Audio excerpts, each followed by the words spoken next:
Straight on to the big story of the day. Prime Minister Narendra Modi has tore into the opposition for demanding proof of the airstrikes. Now, speaking in his home turf in Gujarat, the Prime Minister took a jibe at opposition parties and said that their statements demanding proof of the airstrike are making headlines in Pakistani newspapers. The Prime Minister also said that the opposition can abuse him, but opposition leaders should at least believe the army. On Monday, senior Congress leader Kapil Sibal demanded proof of the airstrikes. Sibal in a tweet also accused Prime Minister Modi and his government of politicizing the terror and said that the international media is reporting no terrorist casualties in the airstrike. अरे मोदी की बात मत मानो भाई, मैं नहीं कहता हूं मेरी बात मानो, कम से कम सेना पर तो अविश्वास मत करो। उनके पराक्रम पर तो दाग मत लगाओ। वो जान की बाजी लगा करके खेलता है, वो देश के लिए मर मिटने के लिए निकलता है और सफल होकर के आता है तो आपकी नींद हराम हो जा रही है। आज पाकिस्तान के अखबार की हेडलाइन देख लीजिए, भारत के नेताओं जो बयानबाजी करते हैं वो पाकिस्तान के न्यूज पेपर की हेडलाइन बन जाती है। ऐसे नेता ऐसी बातें करते हो जो पाकिस्तान के टीवी पर दिखा रहा है, पाकिस्तान की पार्लियामेंट में चर्चा हो रही है। क्या ये देश हित का काम है क्या? And nearly a week after Indian Air Force conducted airstrikes on Jaish-e-Mohammed's terror den in Pakistan's Balakot, India is witnessing massive political sniping over the number of terrorists killed in the strikes. While the Indian Air Force chief has refused to give the numbers, the BJP President Amit Shah has come up with an estimate of 250. Here's a full report. Air Force is not in a position to clarify that how many people were inside at that way. We don't count human casualties. We count what targets have we hit or not hit.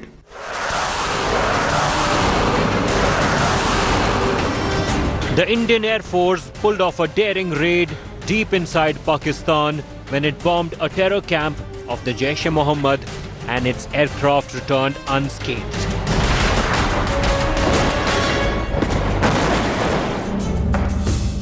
But the government of India has tied itself in knots while projecting the airstrikes as big success. The very first day, sources in the government estimated the enemy casualty in the bomb attack at 300, a number that made headlines. Since then, many leaders have floated several numbers. Modi ji ওই ঘটনা হওয়ার পর শুরুতে ভাষণ দিয়েছে। While Union Minister SS Ahluwalia claimed the aim was to send a message and not inflict large-scale destruction, his party chief stuck his neck out to give another estimate. Narendra Modi सरकारे बरोबर 13 દિવસે એર સ્ટ્રાઇક કરી 250 થી વધારે આતંકવાદીઓને શોધ. The opposition, wary of being seen as questioning the armed forces, initially shied away from commenting on the airstrike success. The first salvo at the government was fired by Mamata Banerjee. এরকম কোনো ঘটনাই ঘটেনি, চেষ্টা করেছে অন্য জায়গায় বোমটা miss হয়েছে এবং মানুষ মারা যায়নি, কেউ বলছে একজন মারা গেছে। তো সত্যটা কি এটা তো লোকে জানতেই পারে। Then the floodgates opened. The Congress has raised the stakes, with more coming forward to question the government. Mr. Ahluwalia, who is in government, said that our intention was not to kill anybody, right? Now, Amit Shah says 250 people have been killed. Now, who should we believe?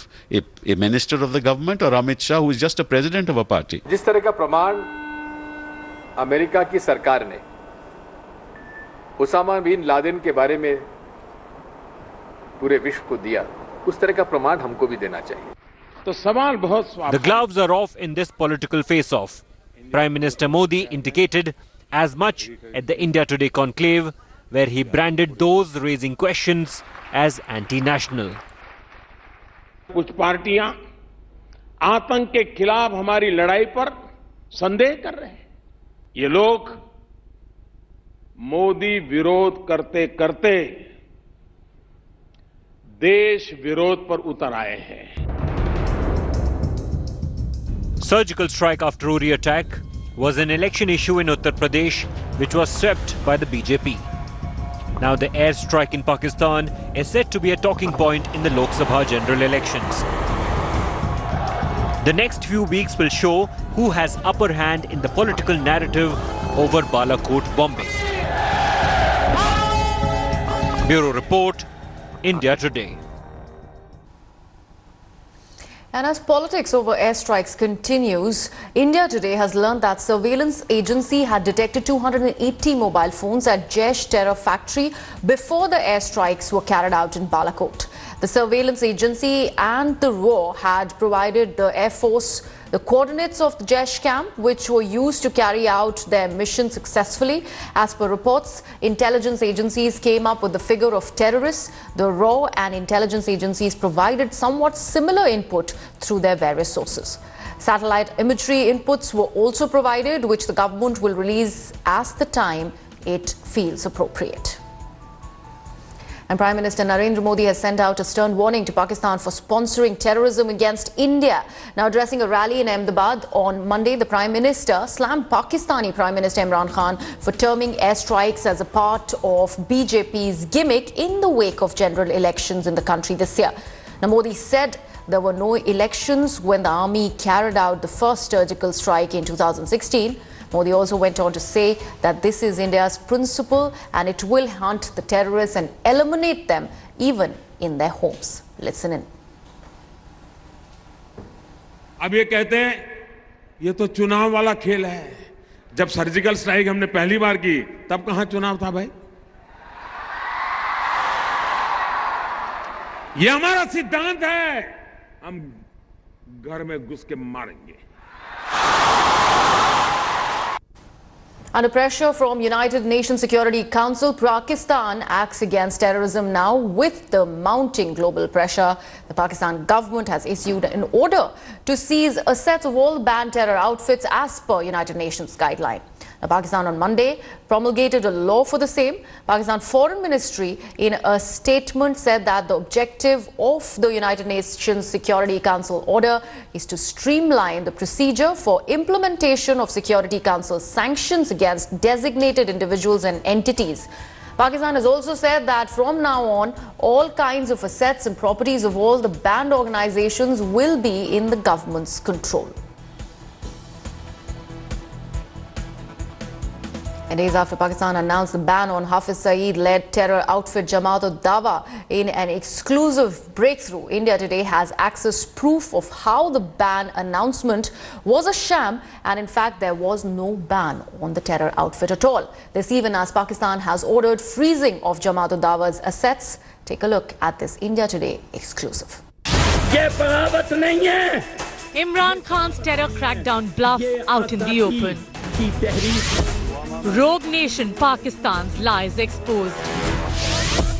India Today has scooped undeniable proof of Pakistan's sham. With the global anti-terror watchdog stepping up the heat on Islamabad, Pakistan had announced that it had banned Hafiz Saeed-led terror outfit Jamaat-ud-Dawa and Falah-e-Insaniyat. In an official statement put out on 21st February, Pakistan's Interior Minister claimed that Islamabad had banned the terror outfits in a meeting chaired by Imran Khan himself. But India Today has now caught out Imran Khan's bluff. India Today has accessed documents that show that Jamaat-ud-Dawa is still only on the watch list and has not been banned. Since the Pulwama attack, Imran Khan has been demanding proof to take action against Jaish-e-Mohammed. But with this latest proof of Pakistan's sham crackdown out, can Imran and his Naya Terroristan ever be trusted? Pakistan's lies stand completely exposed despite the official announcement by Pakistani government that terror organizations such as JUD and FIF were banned. It seems like the 4th March updated list has them only under the watch list. Sources in the Indian government say Pakistan stands exposed and India stands vindicated. With journalist Satya in New Delhi, Geeta Mohan for India Today. So Pakistan is yet to act against Jaish-e-Mohammed even after India has given the proof. It has been almost a week since India gave Pakistan a dossier containing proof of Jaish's involvement in the Pulwama terror attacks, but Pakistan is yet to act against the terror outfit. In an interview given to a Pakistani news channel, Pakistan Foreign Minister Shah Mahmood Qureshi said that Pakistan is still reviewing the evidence given to them. In the past as well, time and again, India has given evidence of terror emanating from Pakistan, but no action has ever been taken against it. मैं समझता हूं कि उन्हें एक dossier भेजा है, वो under examination है, हम उस पर काम कर रहे हैं, हम उसको एग्जामिन कर रहे हैं, एग्जामिन करके हम अपना रिस्पांस देंगे। तो अभी मैं डोजियर पर बात नहीं करना चाहूँगा क्योंकि हम उसको एग्जामिन कर रहे हैं। And as tensions mount between India and Pakistan, it is the people living in the border villages who are worried for their lives. Living under the shadow of conflict, some of these villagers have even kept the mortar shells that hit their homes as souvenirs. India Today's Pooja Shali gets us this ground report from one such frontier village in Jammu's Arispura sector. Take a look. When home is no longer safe and everything around bears the scars of cross-border shelling, those living in border villages struggle to survive each day.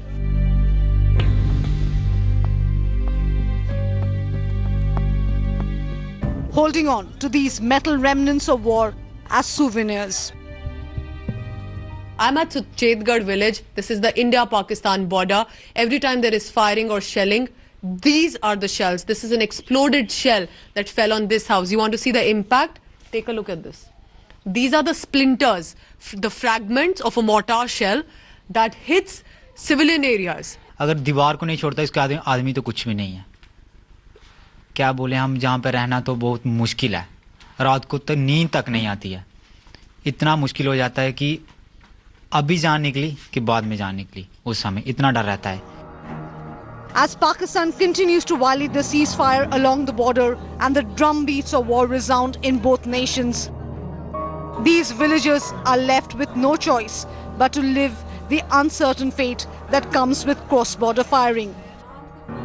माता जी बहुत बहादुर हैं आप लोग, जिस तरह से आप लोग रोज यहाँ रहते हैं, पर यहाँ तो आप मैं देख रही हूँ आप काम भी कैसे करते हो रसोई में? रसोई में फिर दोबारा नवे लिया देखड़े फिर तरियोड़े नवे बर्तन नवा काम फिर की करना। Unable to fight their destiny, all that they now demand from the government is to make underground bunkers, pinning their hopes on concrete structures. हम चाहते हैं कि सरकार जितने भी गांव है ना, जितने भी गांव हैं उनमें गांव में ना जो ना अपने मोर्चे है ना मोर्चा बनाना चाहिए कि ताकि थोड़ा सा हमें जो ना सहूलत मिल जाएगी। अगर फायरिंग होगा थोड़ा आगे पीछे होंगे मोर्चे में थोड़ा जाएंगे तो थोड़ा बचाव हो जाएगा। Remember, each time you refer to a word like war, the impact is here on civilian villages and civilian places. And remember, the Pakistani troops are not only targeting the forward posts, they are targeting these people and the shells that have now become what seems like souvenirs and toys to these villagers. Signing off from Suchetgarh village, India-Pakistan border with Nasir Aziz Khan, Pooja Shali for India Today. In a big boost to border security, Home Minister Rajnath Singh will today be inaugurating the smart fencing project in Assam at the Indo-Bangladesh border.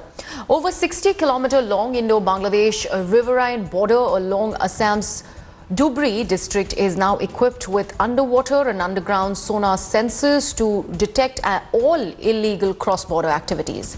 A wide range of electronic gadgets, gadgets have been installed along the Indo-Bangladesh riverine border in the Dhubri district to stop illegal immigration. The Home Minister, along with Assam Chief Minister Sarbananda Sonowal, will formally inaugurate the project at Brahmapara headquarters of the Border Security Forces. trade bodies have called for Kashmir Bandh today against the ban on Jamaat-e-Islami and the legal challenge to Article 35A. The call for the strike has been issued by various trade bodies of the valley on Monday, and this after the central government on Thursday banned Jamaat-e-Islami for 5 years. The organization is accused of being in close touch with terrorist outfits and escalating secessionist movement in the state. A notification banning the group under the Unlawful Activities Prevention Act was issued by the Ministry of Home Affairs after a high-level meeting on security chaired by Prime Minister Narendra Modi had taken place. The bandh is also against the challenge to Article 35A, which confers special rights to the residents of Jammu and Kashmir in the Constitution.